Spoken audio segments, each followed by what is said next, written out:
y'all all in the mood for like the last couple of hours. I don't know why I have. Welcome back to the Big Skweeze. Lola, are you there? Right here. I love you so much, Lola. Thank you for being my boobalicious hostess. So like I was saying before we hit the break, and if you guys want to call in, you can call in 929-227-4646. I believe, like I said before, a lot of the chivalry has been stopped as people are children. But you know what? I heard something really funny the other day. I heard that, and it made a lot of sense, but it may have something to do with a lot of the way people think. I heard that a lot of grown-ups now are the crack babies from the 80s. So it makes sense that people don't have a lot of common sense because they might have been crack babies. So, Facts. and I thought about it and I was like, damn, that makes a lot of sense. Like we kind of like grazed over the crack. We was around when crack came out, but there was a lot of people born in like the late 80s, early 90s that are actually crack babies. And their mind frames don't work the same way. You feel me? And they was raised by crackheads and shit. Not saying anything wrong. I think there's a lot of people that have crackhead parents. And it's unfortunate, but, it's a part of your experience. But with that being said, I think a lot of those issues come from things like that. Like you're not able to compute or, logically think for yourself because of all the different things that's in your system. You know what I'm saying? From since you was a baby. That's like dropping a baby on the head over and over again and thinking that they're going to be well when they get older. If that makes sense. I know I went like really left field just now, Lola. I do apologize. My ADHD definitely kicked in just now. But back to what I was saying. I just feel really good. Like I've been feeling really good lately, Lola. I'll tell you that right now. But back to what I was saying. I think that a lot of women, they tend to take the responsibility of the man away, and it starts from the home. It starts from the home.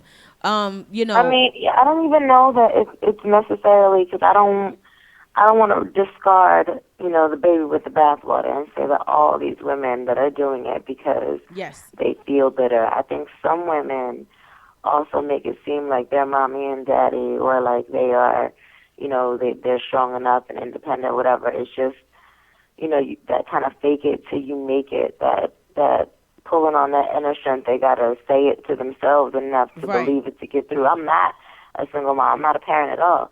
I can't tell you how hard it is, how difficult it is. I know I was a teacher for 9 years and had, a room of 18-month-olds. And I know I was drained at the end of the day when I clocked out. I couldn't tell you what it would be like to wake up in the morning and start my day like that, end my days like that, when they're sick, 24-hour job. I can't tell you how difficult that can be.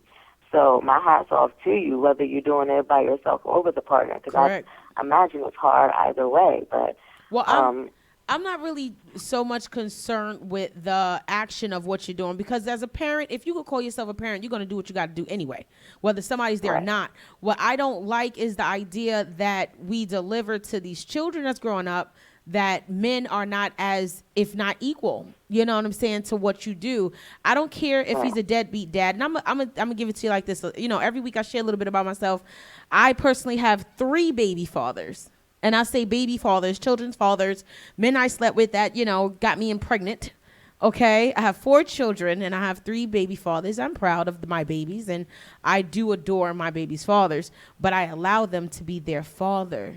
You know what I'm saying? Like we've had our time where things was really rocky and rough, but today it's a phone call away. We co-parent very well. And I let them know, I let them see healthy relationships arise in their father's lives. Like I am just totally single because I work hard, and that might be changing soon too. I'll keep y'all posted on that. Ooh. Anyway. So, but yeah, that's like the only little fling out there for y'all. But I let them see their fathers moved on. They got girlfriends and wives and having, another family, and I accept it and I'm open to it. And I'm like, you know what? I want you guys to know that we're both raising you. We're both, just because you don't see them all the time does not mean that they're not there. I'm not going to discredit your father. And even though in the heart of hearts and how I feel in the back of my head, 24 hours, I'm getting up. Well, for right now, I have help. Thank you, Jesus. But for 24 hours, I'm getting up. I'm the one that's taking care, washing clothes, doing hair, going to the school, running to the doctor's office. You name it, I'm there. You know what I'm saying? Somebody call me, Mom, I need $20. Mom, I need $5. Mom, you got an extra $1. Mom, I want to go on this trip. You know, Mom, I need my asthma pump. Can you bring it to the school? Mom, I can't breathe. Can you come get me? I've taken and carried my son of 11 years old and my daughter of, you know, from the time she started school on my back if they have asthma attacks, and run like 3 blocks down the block to go home and take them and put them on a machine. Like, I've done that. And I didn't care. I don't care what anybody say, look at me. I don't care. That's my child. But I don't discredit their father for not being there to do the same thing. I honestly say thank you, because maybe they wouldn't end up as cool as I want them to be.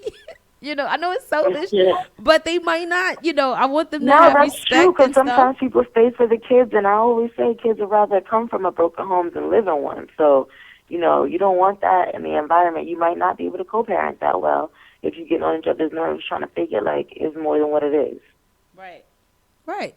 So I definitely think that when it comes down to it, that there's so much that can be said for a household.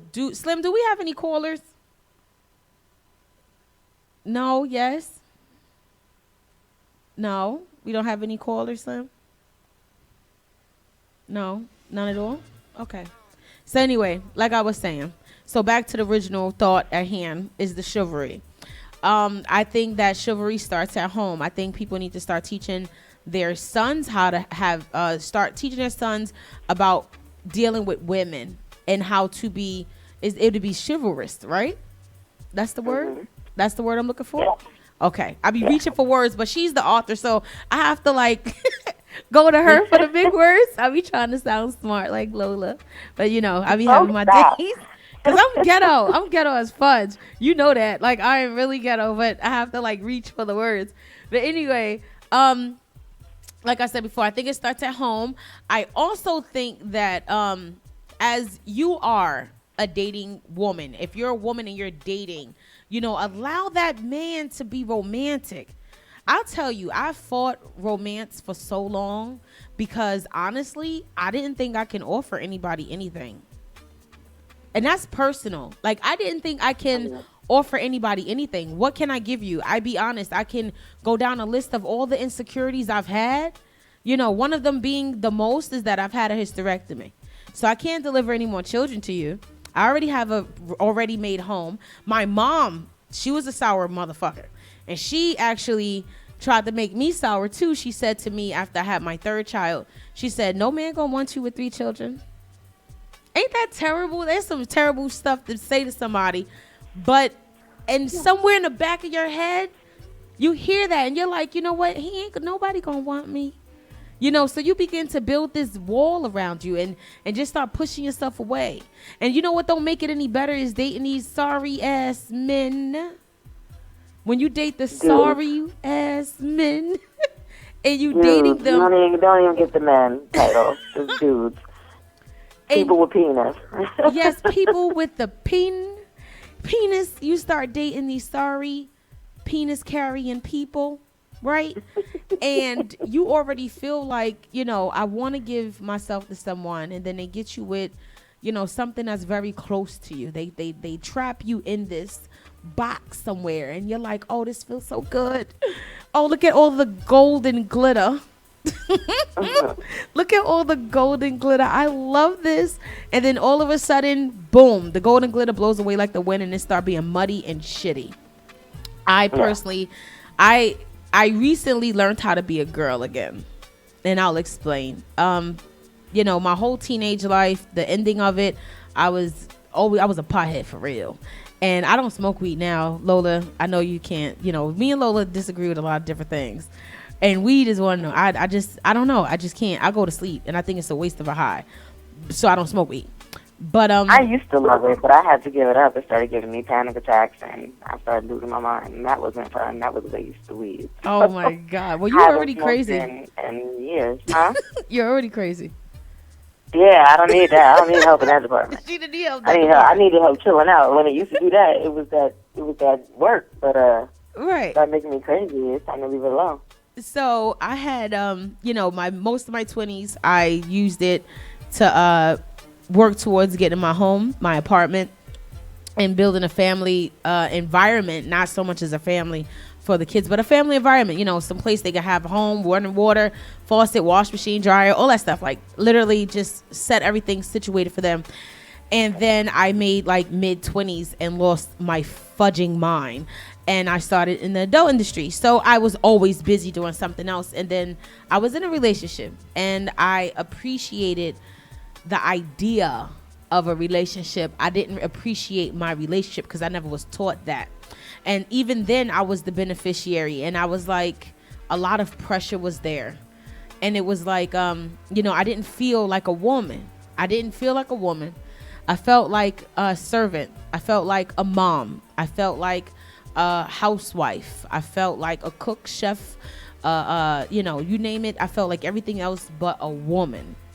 And most recently, over the last 3.5 years, now that I've been single for that long, I had to relearn how to feel like a woman. And learning how to feel like a woman again allowed me to open my nose up to those that maybe would like to be romantic towards me, Lola. Like seriously, all right, I'm a girl. I need to be treated like a girl. So I tell everybody I'm a princess. And they say, no, you're a queen. You're a queen. I say, no, I'm a princess. And they say, well, you want to be a queen, not a princess. I said, let me tell you something about a princess and a queen. Queen takes over. Queen does all the work, honey. She has to take over if the king dies. She has to, look after the kingdom and all that stuff. A princess get to run around and lose her fudging mind. Get to run around, be loose, and get all these gifts and glamour. And I want to be a princess. And I want to be a princess to my king, because kings look at their princesses like they are the world. And not to say it like on some like ancestral bull crap, but like seriously, you know what I mean, Lola? Like, I want to feel like that. And that's exactly the feeling that I've been running after for like the last 2 years. Now, most recently, another reason why this topic came up, because I've been allowing myself to be romanced. Like romanced, for real romanced. And I have not felt that in a very long time. I've had plenty of people attempt to do it, and it was just momentary. Have you ever been with someone and it was just like a momentary thing and you knew it was just for right now? And I'm not talking about sexual, Lola. I'm talking about anything, like just out on a date, a movie, drink. It doesn't matter. It was just momentary and you knew it. I mean, when I was younger, when I had time for that, once you're in your 30s, I don't have time for that anymore. Like, you don't have time to date. I mean, I don't have time for that. Like, I know it's not going anywhere. This is a casual encounter type of thing. Like, I'm 32 years old. Like, we go together or not? Do you think it's because of walls? I'm like, you love me or what? Right away. Like, do you think it's because of walls we built up that we can recognize bull crap from a mile away? Do you think that's what it is?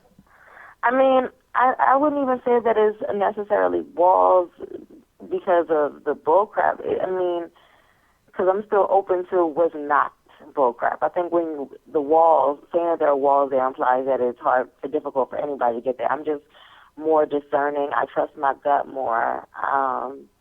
And I just, maybe the BS kind of trained me, so to speak, like what I'm looking for, what I'm not looking for, and I know who's wasting time and who's not wasting time. I know there are a lot of people out here kicking game and being time wasters, and I don't have time for that. So I kind of just dismiss them rather quickly, and I wouldn't entertain that. I'm not beat for a meal, so I'm not gonna just, I'll go out and let me just see. Like, nah.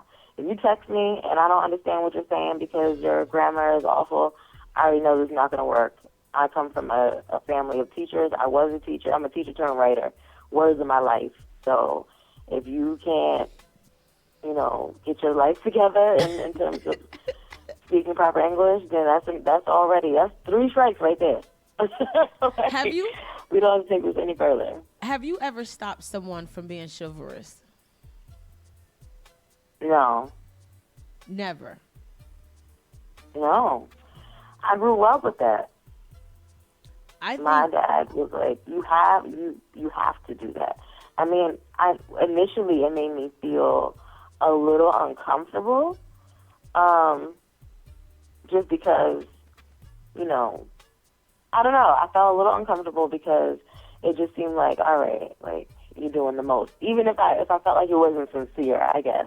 But if it just appeared that that's the way he was, that's the way that he was raised, then I could accept it. I don't know. It was the ones that felt like they were putting on airs. Like, yeah, I'm going to show her this. I'm going to do this, that, and the third. Like, seemed like he wouldn't be the type of dude that would do that a year down the line. Something about the insincerity of it. It wasn't genuine. Right. So, or at least that's the sentiment that I felt. Like, my gut just didn't feel like that was real.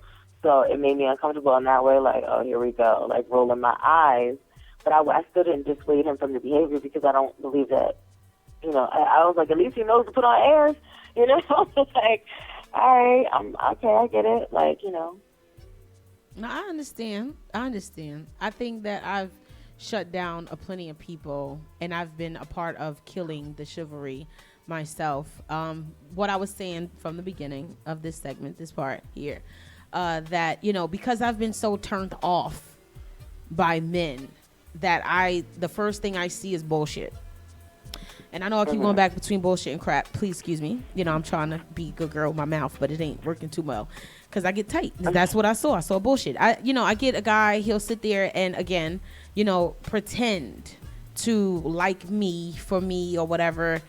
And it's usually not because of sex. I'll be honest with you. Like, most of the time they can't get hard. It's not because of sex. It's because of the image. It's the thought. It's the idea of being with Madam Trixie versus actually being with me. You know, and I'm like, you ain't gonna like me when you get to know me. Only reason why I say that is because most of the time they don't like me after they get to know me. After you get to know me, you do not like me. And it's like, but why even start the try? You know, so I'm so quick. I've been so quick with so many men. It's not even funny, like quick in the bed, but just quick. You know, hey, I want to get to know you. What you want to know? Ask me anything. I know what you mean.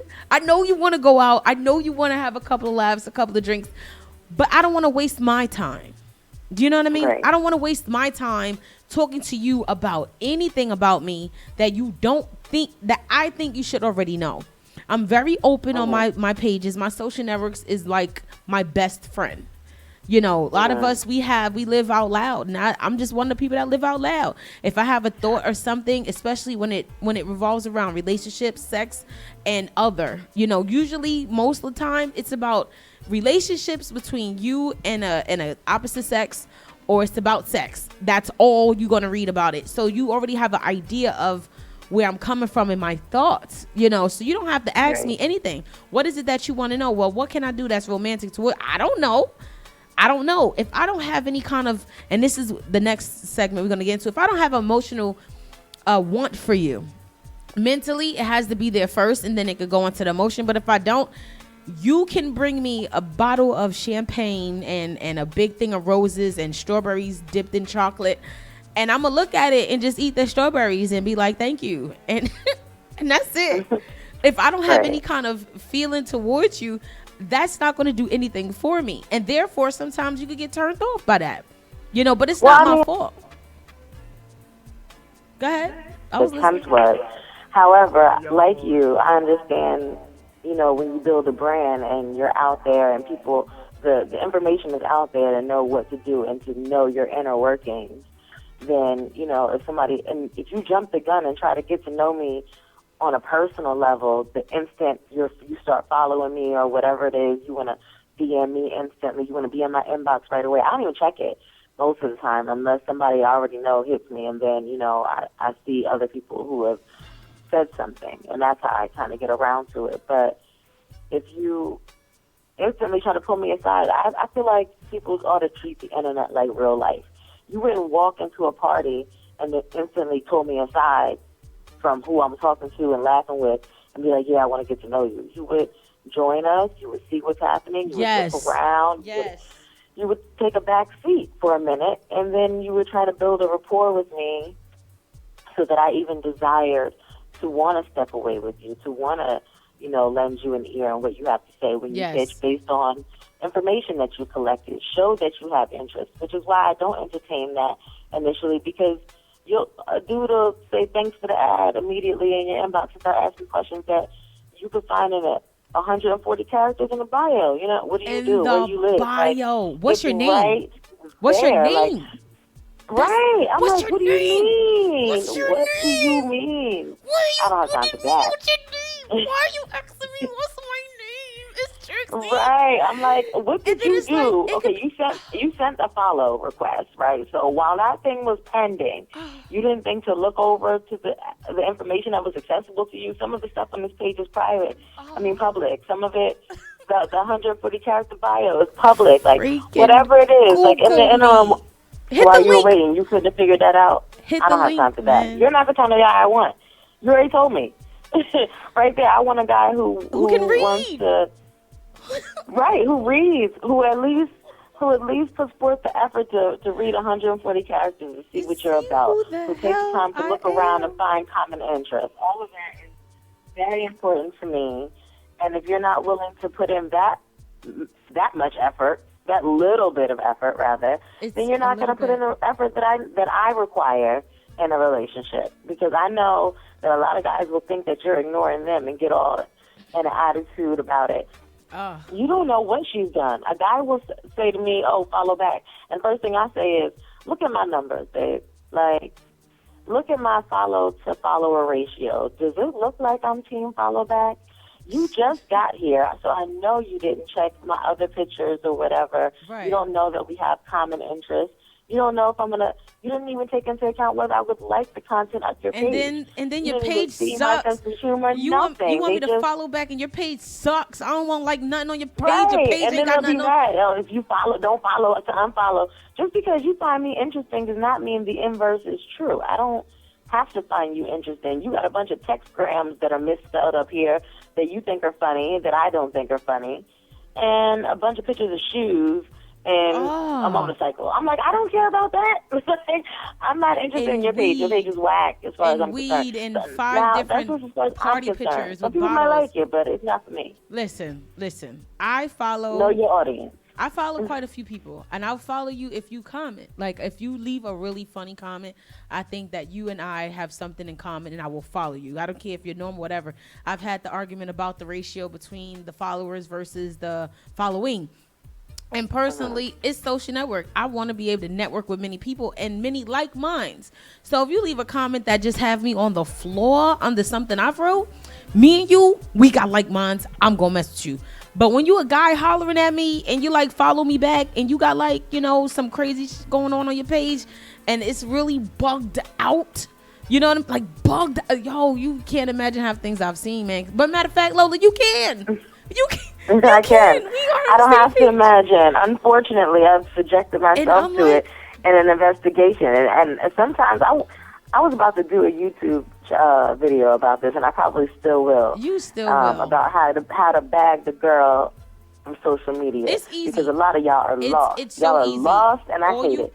And somebody needs to teach you. And then, but that's even tricky because now, people know how to do it. They know how to get online. They know how to No, they don't. Listen, no, wait. They don't. Some do. Real followers Don't you spread that lie. Listen, real followers. They will jump in a DM, Lola, genitals first, saying something whack. Hold on. You know you got to give it for this one kind of person. This one kind of person that's been following you for almost 4 or 5 years, that follow you on every social network you say, that knows just about everything you're going to say. That one guy, and he still be a jerk. It so sucks. Like, right.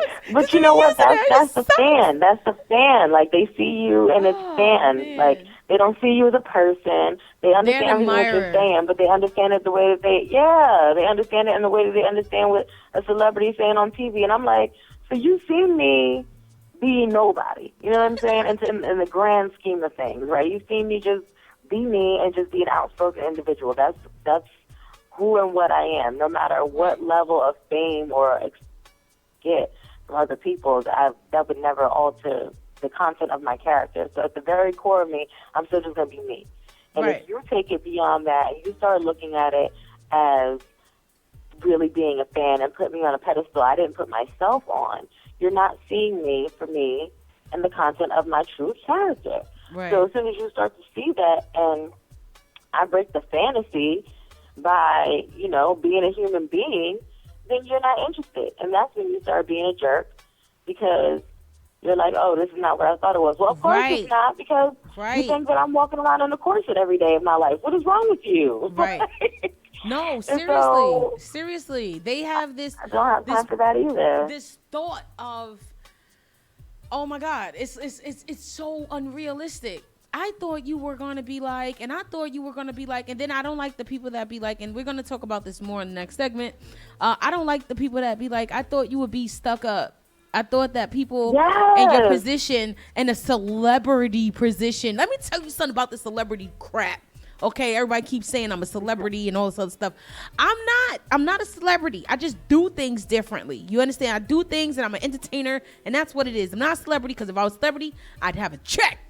And I want a check. That's right. So until I got my check, I'm just like you. I'm just like you. Until I got my check. Even when I have that check, I'm still gonna be me. I'm still. Oh, wait. Keep people in my circle that just make sure that I know that look at me like, really. Listen. I'm not gonna be like. I don't care. I'm gonna tell y'all like this really quick. I'm only gonna live one time, literally one time. If you don't rock out with me today, if you're not with me in my corner right now, if you're not a part of whatever I'm doing right this minute to help me build myself, to help me grow, to watch me succeed, to be my support system, even if it's a retweet, even if it's a pat on the back, even if it's a text, yo, Trixie, I see you, keep it up, keep doing your thing, mama, whatever. It doesn't matter what it is. If you're not with me right now, you're the only person that's going to see me change when that check come. Because that check come, I already started changing now with this little bit of celebritism. And I know that's not a word, but freak it, we're going to use it. And imagine when that check comes, because I'm telling you, I'm not going to be the same. It's definitely going to change. You're giving out the blueprint right now, telling them what they got to do to stay. Forget all that. I'm going to just tell you, if you know, you know. If you're confused about your position, then you know you're a slacker. And you know you're going to definitely elaborate more on that. We should be coming back with the Squeeze Me segment in about maybe 30 minutes. We're going to do the squeezing segment, but this next segment we're going to definitely talk more about being a celebrity and not really being a celebrity, and how that affects this whole romantic versus chivalry versus regular average guys kind of situation. Lola, you still with me, baby? Right here. All right, so we're going to take a quick break. This is your girl Trixie, that's Lola on air, and this is the Big Skweeze on FLOEmpireRadio.com.